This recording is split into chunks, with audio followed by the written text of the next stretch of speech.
Picture this. It is the spring of 1989, and the World Wrestling Federation is sitting on top of the entertainment world. Hulkamania is running wild. WrestleMania has become a cultural phenomenon. And into this environment steps a man who looks, walks, talks, and wrestles like he was built in a laboratory specifically to become the greatest professional wrestler who ever lived. His name is Curt Hennig. His gimmick is Mr. Perfect. And he is, without exaggeration, one of the most naturally gifted athletes the wrestling business has ever produced. He can wrestle circles around anyone in the locker room. He can cut a promo that makes you hate him with every fiber of your being. He has the look, he has the charisma, and he has the pedigree, being the son of legendary wrestler Larry the Axe Hennig. Before he ever set foot in the WWE as Mr. Perfect, he had already been a world champion, holding the AWA World Heavyweight Championship for 373 days, the 7th longest reign in AWA history. This was not some mid-card project being repackaged. This was a proven main event star in his absolute prime. And yet, despite all of that, despite every advantage a wrestler could possibly have, despite being universally regarded by his peers as one of the best in-ring performers of his generation, Curt Hennig never won the WWE World Championship. Not once. Not for a single night. But before we get into the reasons, you need to understand just how good Curt Hennig actually was, because that is the only way the rest of this story lands with the weight it deserves. Curtis Michael Hennig was born on March 28, 1958, in Robbinsdale, Minnesota. His father, Larry Hennig, was one of the biggest stars of the American Wrestling Association during the 1960s and 70s, a rugged brawler known as the Axe, who made his living tearing through opponents in packed arenas across the Midwest. Curt grew up in that environment. He grew up around wrestlers. He absorbed the business through his pores from the moment he could walk. And when he finally started his own career in 1980, it was clear almost immediately that he was something different. He had the athletic ability of his father combined with a natural grace and fluidity that Larry never possessed. He could do things in the ring that most wrestlers could only dream of. He could take bumps that defied physics. He could make his opponents look like world beaters even when they had no business being in the ring with him. And he could sell a move with such conviction that you would swear he had just been legitimately injured. By 1987, he had reached the top of the AWA mountain. He defeated Nick Bockwinkel for the AWA World Heavyweight Championship, and he held that belt for over a year. But by then, the AWA was a dying promotion. Vince McMahon had raided most of the top talent. The money was drying up. The crowds were thinning. And Curt Hennig, just entering his prime at 29 years old, knew it was time to make a move. When he signed with the WWE in 1988, he was given a gimmick that perfectly matched his real-life abilities, Mr. Perfect. A wrestler who was, quite literally, perfect at everything he attempted. The vignettes that introduced him to WWE audiences were legendary. In one, he throws a football across an entire field and catches it himself. In another, he sinks a basketball from half court without even looking at the rim. He bowls a perfect 300. He hits a perfect hole-in-one on the golf course. He strikes out a professional baseball player who just happens to be Wade Boggs. He plays chess. He shoots pool. He does it all without ever appearing to try. And here is the thing. He was not faking most of that stuff. Curt Hennig was actually an incredible natural athlete. He could actually throw a football that far. He could actually hit those golf shots. That was real. That was not special effects. That was a man who was genuinely gifted at every physical activity he ever attempted. When he finally debuted on WWE television, the reaction was immediate. Fans loved to hate him. His arrogance was off the charts. His in-ring work was crisp, smooth, and effortless. And his finishing move, the perfect plex, a bridging fisherman suplex held for a perfect 3 count, became one of the most iconic finishers in wrestling history. No one kicked out of the perfect plex. When Mr. Perfect hit that move, the match was over. He went undefeated for over a year on television. Not just wins, dominant wins. He plowed through every opponent the WWE put in front of him, and as he kept winning, the buzz started to build.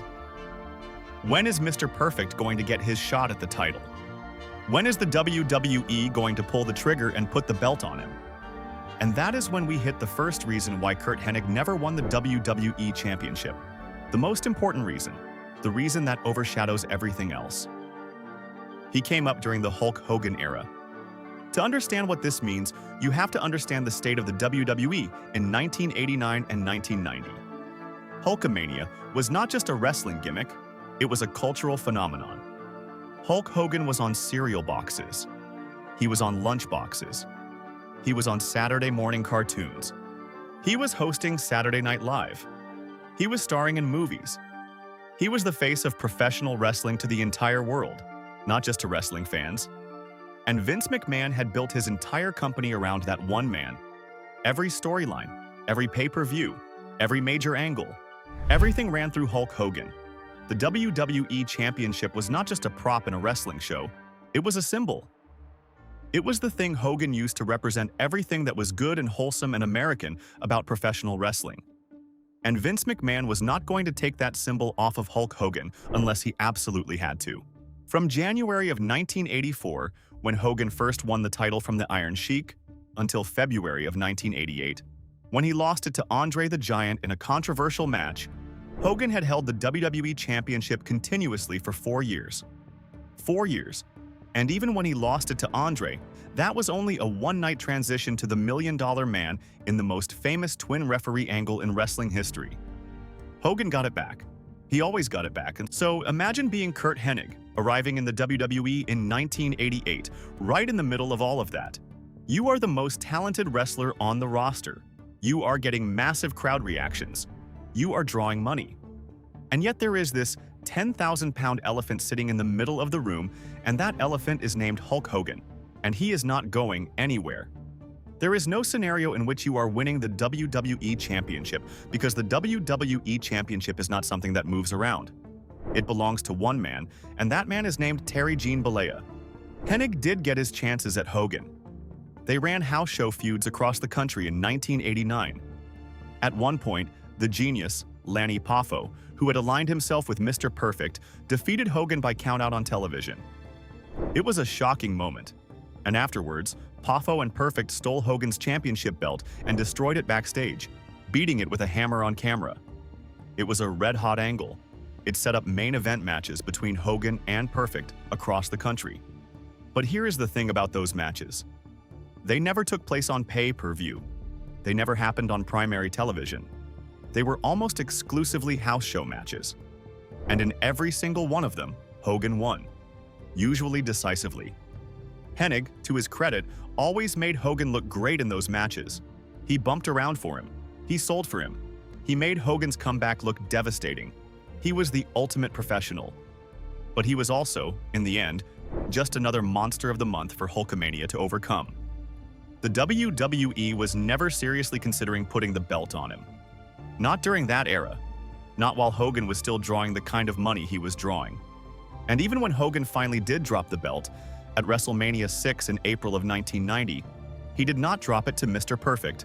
He dropped it to the Ultimate Warrior in the main event in Toronto. Warrior was a younger, flashier, more marketable babyface. Vince McMahon saw him as the next Hogan.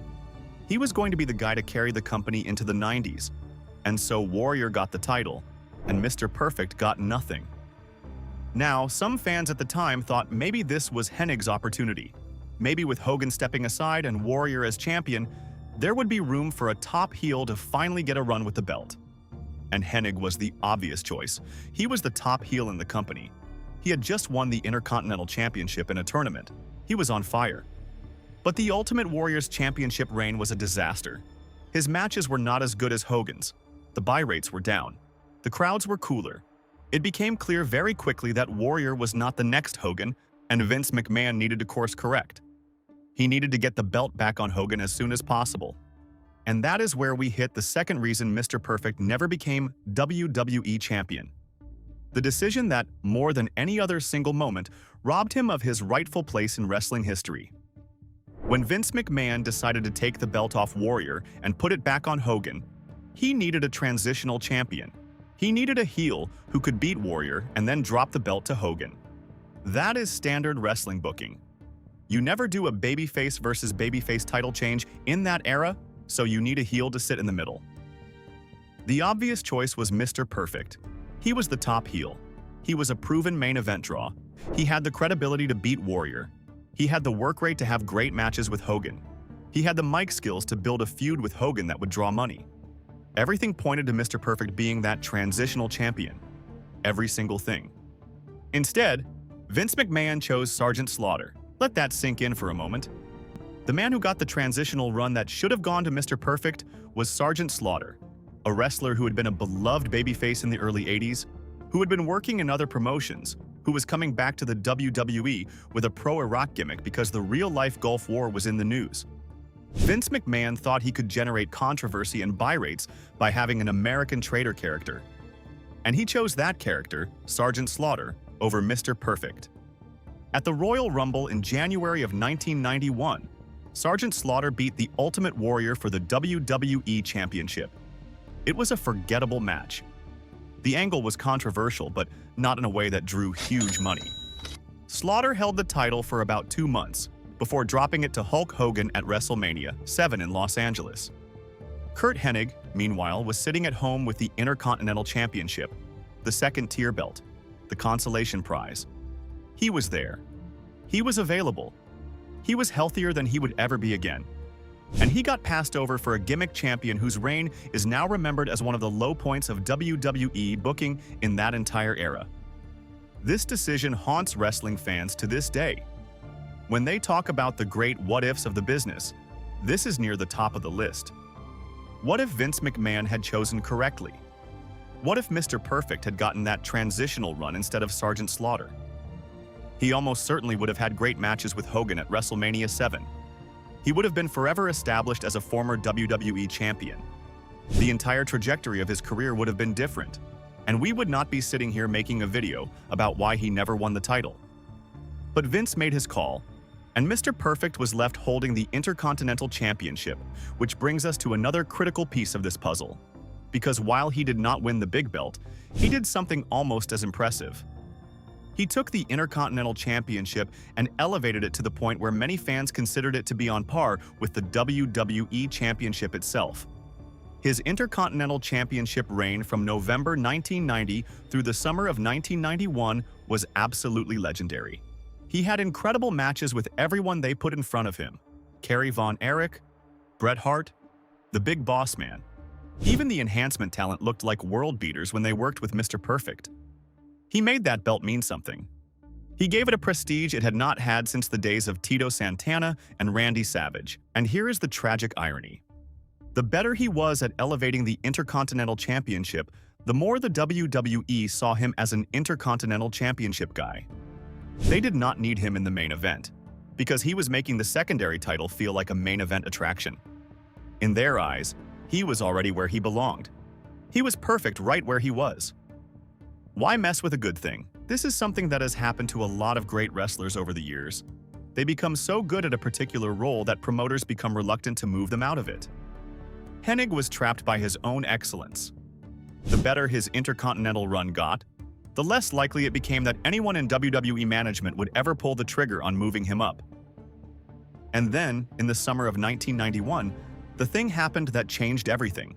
The thing that, more than any other single factor, destroyed any realistic chance Curt Hennig had of ever winning the WWE Championship.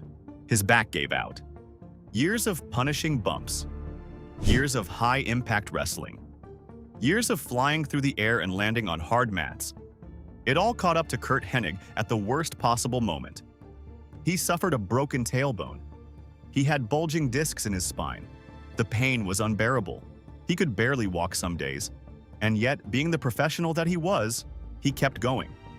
He toughed it out for one last televised match at SummerSlam 1991, where he dropped the Intercontinental Championship to Bret Hart in a match that is now considered one of the greatest Intercontinental title matches in history.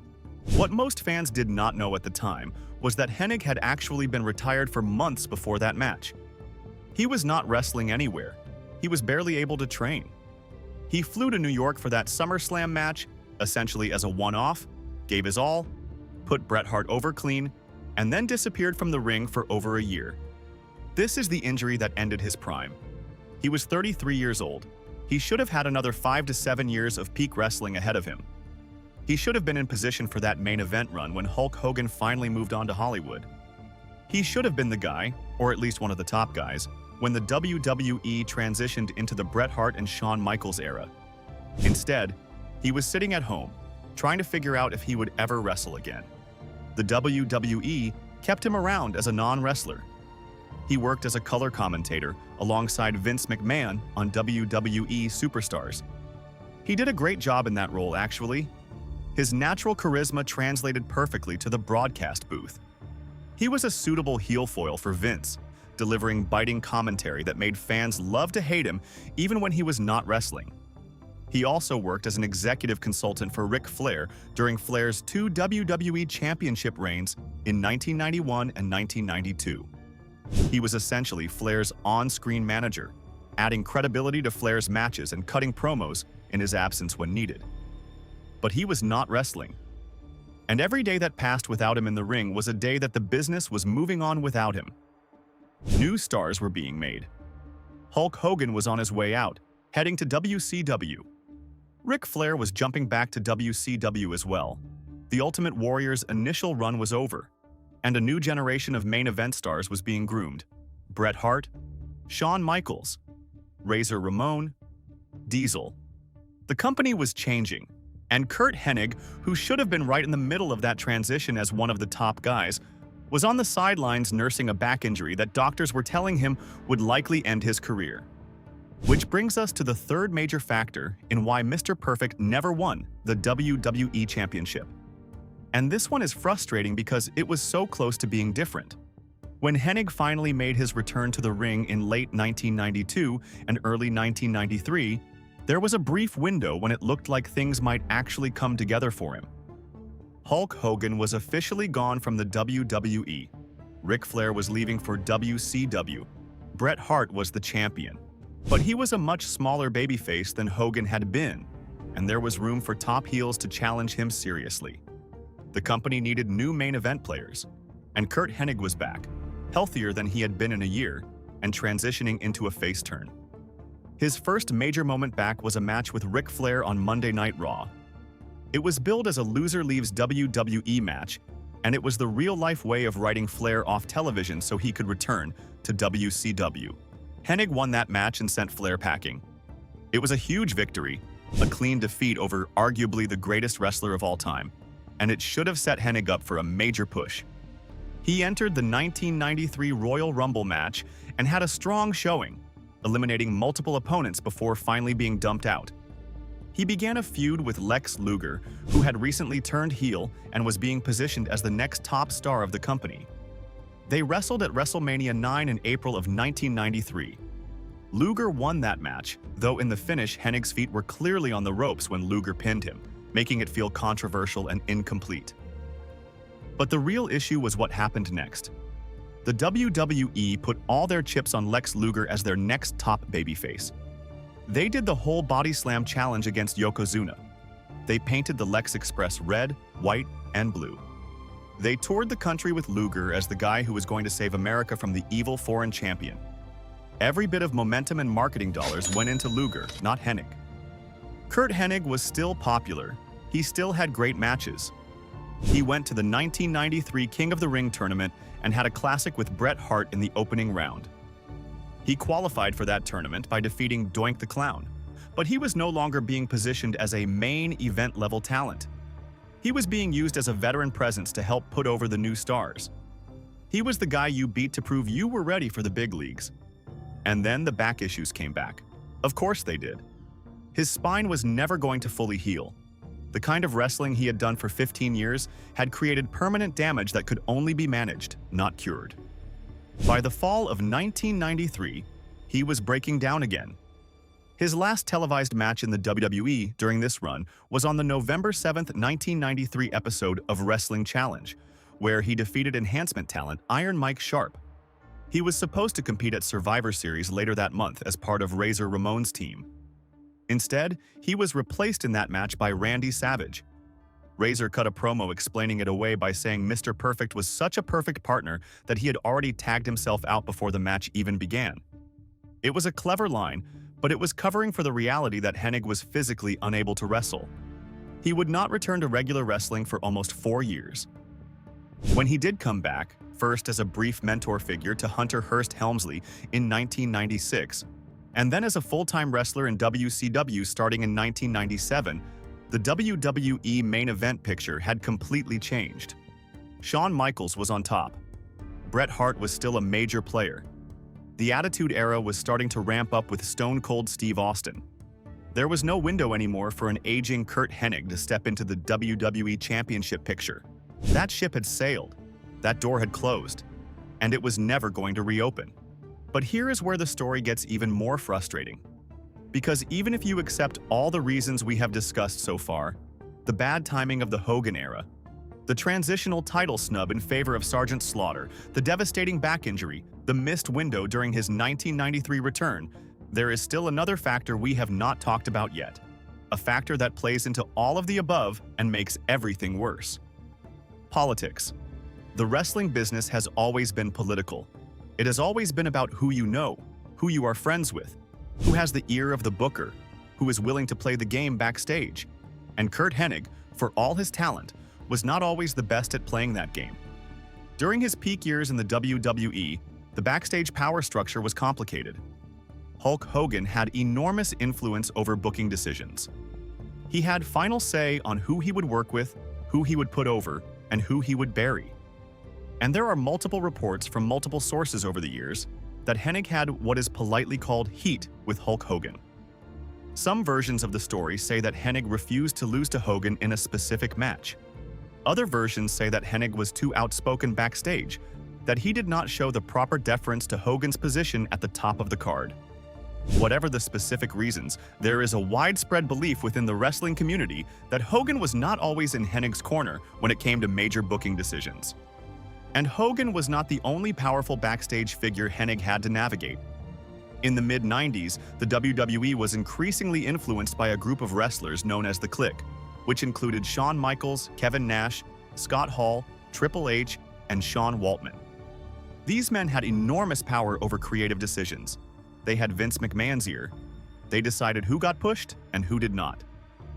And Curt Hennig, by the time the Clique was at its peak, was past his prime and not really part of that inner circle.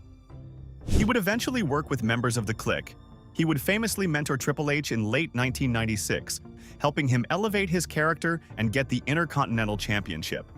But by that point, Hennig was in the twilight of his WWE run, not positioning himself for a title run of his own. He was a veteran doing veteran things. He was helping younger stars rather than competing with them. Now, there is an important caveat to the politics discussion. Curt Hennig was by all accounts one of the most well-liked men in wrestling. He was friendly, he was professional, he was always willing to help younger wrestlers. He was respected across the business. His friends in the locker room were legion. Triple H has spoken glowingly about how much Hennig helped him in his early years, describing Mr. Perfect as someone who took him under his wing and taught him how to elevate his character.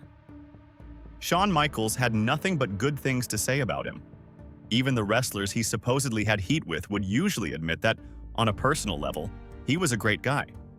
But being well-liked is not the same as being powerful. And in the political ecosystem of professional wrestling, power mattered more than popularity. The men who won world championships were the men who had the power to get themselves into those title pictures. Curt Hennig, for all his talent and all his popularity, never seemed to have that kind of political power. He was always dependent on someone else, Vince McMahon or a booker or a powerful peer, deciding to push him. And when those decisions kept going against him, he did not have the political capital to fight back. That is a subtle but important factor in understanding why he never got the top spot. It was not that the business did not respect him. It was that respect alone does not get you a championship run. You need someone with power actively advocating for you. And by the time Hennig was in position to benefit from such advocacy, his back was broken and his window had closed. Which brings us to his WCW years. Because after leaving the WWE in late 1996, Curt Hennig signed with World Championship Wrestling in the summer of 1997, and for a brief moment it looked like maybe, finally, he might get his World Championship moment. Just in a different company. WCW was hot at the time. The New World Order was running wild. The ratings were beating the WWE in the Monday Night Wars. There was more television time, more storyline space, and more room for mid-card stars to break through into the main event scene than there had been in years. And Curt Hennig arrived in WCW as a pretty significant signing. He was announced as Diamond Dallas Page's secret tag team partner at Bash at the Beach 1997. He was soon brought into the legendary Four Horsemen stable, replacing Arn Anderson, who had recently retired. For a few months, it looked promising. He was getting time. He was getting storylines. He seemed rejuvenated. And then, at Fall Brawl 1997, during a War Games match, Curt Hennig betrayed the Four Horsemen. He famously slammed the steel cage door on Ric Flair's head and joined the New World Order. It was one of the most memorable angles of the entire Monday Night War period, and it repositioned Hennig as a top heel in WCW going into 1998. He won the WCW United States Championship. He had main event matches on pay-per-view. He was part of major storylines. He was, by any reasonable measure, one of the top guys in the company. And yet, once again, the world title stayed just out of his reach. Why? Because WCW had the same problem the WWE had, just with a different cast of characters. The main event scene in WCW was absolutely stacked. Hulk Hogan was there, still commanding top billing. Ric Flair was there, obviously. Sting was there. Randy Savage was there. The Giant was there. Kevin Nash and Scott Hall were there. Lex Luger was there. Bret Hart eventually showed up. Goldberg emerged as a major star. And all of these men were competing for the same limited number of main event slots. Curt Hennig, at 39 years old with a back that was still a mess, simply could not break through that logjam. There were too many guys in front of him. Too many established stars who had built up their momentum over the previous years. Too many wrestlers who were younger, healthier, and had more political juice. He was a great addition to the roster. He was a great character. He had great matches when his body allowed it. But he was not going to displace Hogan or Sting or Savage from the top of the card. Not at that stage of his career.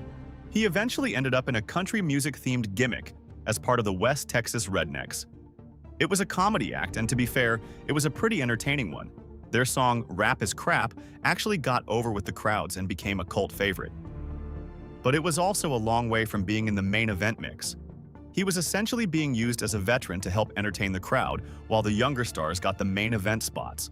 His WCW run, which had started with so much promise, ended quietly in the year 2000 when his contract expired.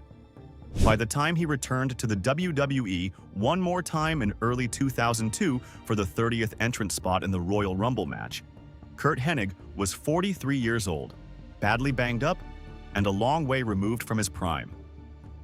That Royal Rumble appearance was a highlight. Fans exploded when his music hit. He had a great showing in the match, lasting a long time and having memorable moments with Kurt Angle, Triple H, and Stone Cold Steve Austin. But that was about as good as it got for him in his final WWE run. Creative had no plans for him. He lost most of his televised matches. His final televised match was in May 2002 on an episode of Sunday Night Heat, losing to Matt Hardy. And shortly after that, his WWE career came to an abrupt and ignoble end. On May 7, 2002, Curt Hennig was fired from the WWE following his involvement in what has become known in wrestling history as the plane ride from hell. This was a legendarily chaotic chartered flight returning from the Insurrection pay-per-view in England. Multiple wrestlers were involved in various incidents of drinking, fighting, and misbehavior throughout the flight. Hennig got into a real-life physical altercation with Brock Lesnar, reportedly starting when Hennig pulled a prank by putting shaving cream on Lesnar's head. What started as a prank turned into a real fight, and the confrontation was serious enough that Hennig was fired upon the plane's landing. Less than a year later, on February 10, 2003, Curt Hennig was found dead in a hotel room in Brandon, Florida. He was 44 years old, 6 weeks away from his 45th birthday. The cause of death was listed as acute cocaine intoxication, with contributing factors including other substances. It was a tragic end to a career that had already been defined by so many what-ifs. He never got the WWE World Championship.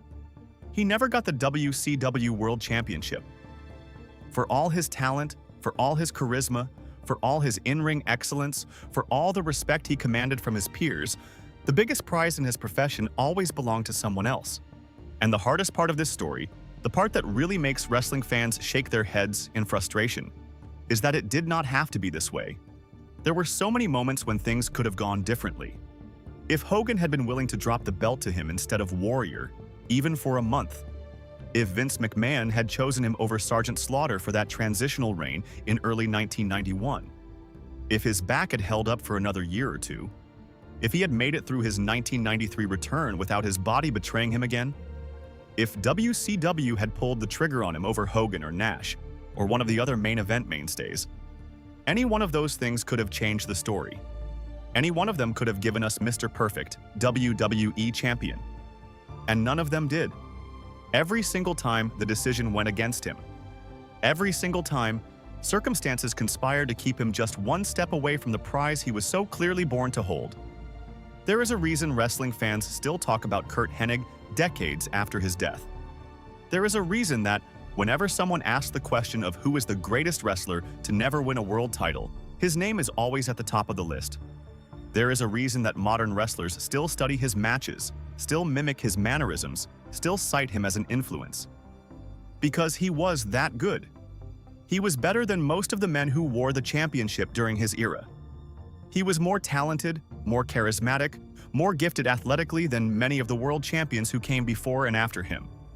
The only thing he lacked was the political timing, the physical durability, and the lucky breaks that separate legends from champions.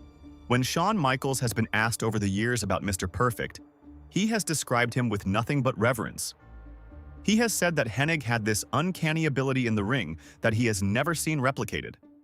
Brock Lesnar, before the real-life confrontation that ended Hennig's WWE career, had famously described him as a man who always had a horseshoe up his backside, a guy who could make anything look good no matter what he was doing. Bret Hart has called him one of the greatest opponents he ever had. These are some of the most respected names in wrestling history, and they all agree. Curt Hennig belonged at the top. But belonging at the top and reaching the top are two different things. And in the cruel mathematics of professional wrestling, where only one man can hold the belt at a time, sometimes even the most deserving performer gets left out. Curt Hennig was inducted into the WWE Hall of Fame in 2007. His son Joe, who wrestled as Curtis Axel, helped continue the family legacy in the WWE. The wrestling world has made sure that Mr. Perfect's name will never be forgotten. He is celebrated, he is remembered, he is honored as one of the all-time greats. But he never got to hold that belt. He never got that moment where the referee counts 3 and raises his arm and the confetti falls from the rafters. He never got to stand in the middle of the ring as the newly crowned WWE Champion, the name on everyone's lips, the top of the entire wrestling world. That moment was stolen from him, by circumstances, by politics, by timing, by injury, and by the cold indifference of a business that does not always reward the most deserving performers. And so his legacy, as incredible as it is, will always carry this asterisk. The greatest wrestler to never win the big one, the almost champion, the perfect performer who never got his perfect ending. If you enjoyed this deep dive into one of wrestling's most frustrating what-if stories, make sure to like the video and subscribe to the channel for more hard-hitting wrestling documentaries. Drop a comment below and let me know whether you think Curt Hennig would have been WWE Champion if his body had held up. Would he have beaten Bret Hart in 1993? Would Vince McMahon have finally pulled the trigger on him? Or was he destined to be the eternal what-if of the Hulkamania era no matter what? Let me know what you think. And the next time you watch an old Mr. Perfect match and marvel at the way he moved, the way he sold, the way he made every single moment count, remember this. You are watching one of the greatest professional wrestlers who ever lived. A man who was so good at what he did that his peers, his rivals, and his fans all agree he should have been a world champion. A man who fell just short of the brass ring through no fault of his own. He was Mr. Perfect. And his career, as tragic as the ending was still as close to perfect as this business has ever seen. Until next time.